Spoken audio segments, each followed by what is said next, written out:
લાઠી માંગ માતૃભાષા પર ડો કાલિંદીબેન પરીખ અને નટુભાઈ ભાતિયાનું વ્યાખ્યાન અને આપણા સર્જકોના પુસ્તક પ્રદર્શન યોજાયું.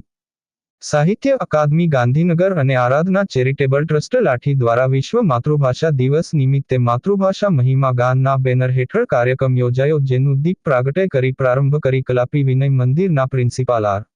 એન. માલવીયા અને આરાધના ચેરિટેબલ ટ્રસ્ટના પ્રમુખ તે હિતેશભાઈ મહેતાએ કરેલ. આ સુંદર કાર્યક્રમમાં માતૃભાષા દિવસના નિમિત્તે ડો કાલિંદીબેન અને પત્રકાર નટુભાઈ ભાતિયાએ માતૃભાષાનું મહત્વ સમજાવ્યું હતું.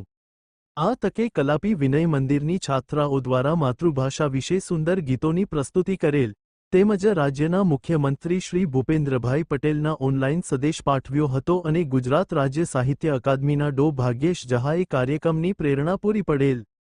સમગ્ર કાર્યક્રમનું સંચાલન હિતેશ મહેતાએ એને કર્યું હતું ને સમગ્ર કાર્યક્રમને સફળ બનાવવા રાજેશ્વરી રાજ્યગુરુ જહમત ઉઠાવેલ.